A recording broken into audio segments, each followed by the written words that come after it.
In ancient Athens, a conservative satirist, Aristophanes wrote a comedy drama called Clouds, in which he satirized Socrates as someone who lives in clouds with his lofty ideas, with no connection to the ground realities.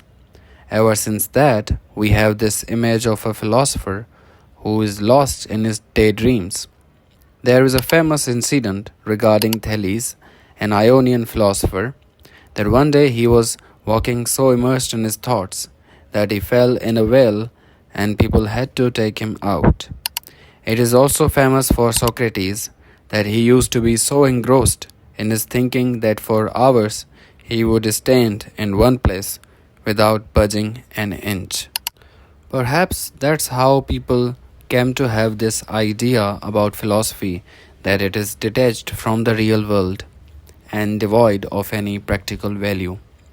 Since I have made this channel to post videos about philosophy and I am going to talk at length about many aspects of philosophy in my upcoming videos, I deem it necessary to answer these outrageous slandering on philosophy and also talk about why it is absolutely necessary for us to do philosophy. So let's come to those reasons and arguments. The first and the most important reason to do philosophy is that we have no choice but to do philosophy. We are all, as thinking beings, condemned to philosophize. We cannot escape that fate unless we are dead. As long as we live, we think. And as long as we think, we can do nothing but philosophize. The moment I raised this question, why study philosophy, and tried to answer in the favor of philosophy, I was already philosophizing. Even if I had started to talk against studying philosophy, I would still have philosophized by putting forward my reasons and arguments. When we wake up in the morning and try to figure out what should we do today, and after much reasoning we come to a result, we are actually doing philosophy. When someone asks for help and we answer with a yes or a no, and in our heads we build reasons for doing so, we are actually doing philosophy. We all have some sort of ethical system by which we abide, and we all have reasons for doing so, no matter how crude they are, but we do have them, and that's philosophization. When we try to explain why we liked any particular movie, we are actually explaining our aesthetical value system, and hence we are doing philosophy. So in a way, in our day-to-day life, we all have to philosophize, and hence we are all philosophers, irrespective of how good or bad our reasoning is. Therefore, if we have no choice but to philosophize, we might as well study philosophy and logic to sharpen our reasoning and philosophization we already have. So I think that's the biggest reason for all to study philosophy, since our whole life depends on it, and since we are already caught up in such a situation where if we try to philosophize, we do philosophy, and if we try not to philosophize, we still end up doing philosophy. As they say, all roads lead to Rome. Likely, all sort of thinking and all sorts of questions lead to philosophy. Alright, there is another practically significant reason for studying philosophy. We all know how much of value science is for us today. We can barely imagine our lives without everything science has given us. Look at the marvels of physics and engineering. But physics has to owe everything to philosophy, not forgetting that physics was once a part of philosophy and was called natural philosophy. Even at the time of Newton, there was no word as physics.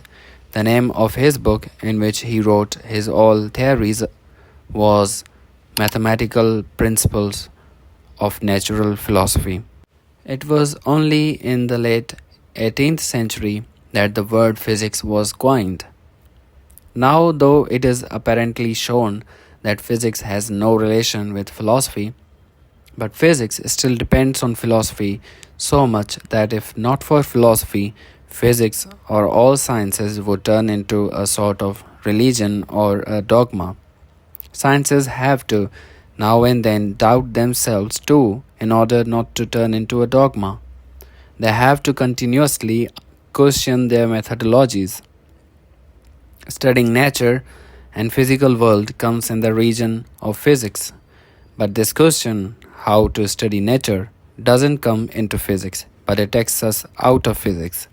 It cannot be answered by physics. This question lies in the field of philosophy.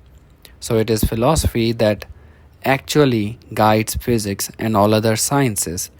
That's another big reason why we all should study philosophy so that we may not become dogmatic scientists or be a victim to scientism. Not all questions can be answered by science. There are thousands of other questions that are very necessary and contingent for our human existence that can not be answered by science. Only philosophy can answer these questions. Questions of metaphysics like, is there any God or gods? What is the purpose of our existence, or is there one or not? Questions about politics like, what sort of government should we have? What is freedom? Questions about ethics and morality like, how should I act? What is a good life? What is truth? When we ask these questions, we step into philosophy. In the end, let's talk about this popular opinion about philosophers that they are always lost in their thoughts and ruminations and that they don't care about the worldly affairs. Philosophers, of course, don't care much about petty affairs of the world, but except that, they are totally interested in all the tiniest details of this world. Few people have had influence on political affairs as much as philosophers did. The ideas of Rousseau led to the French Revolution and also influenced American founding fathers to get independence from British Empire. The ideas of Karl Marx changed the entire course of history. Marcus Aurelius, a philosopher himself, was emperor of the whole Roman Empire. In the face of these facts, it is naive to say that philosophers are always lost in their daydreams. These are few reasons that I have mentioned above that why should we study philosophy. If you know some other reasons why you study philosophy or why you want to study philosophy, let me know in the comments. Also, don't forget to subscribe my channel and hit the bell icon.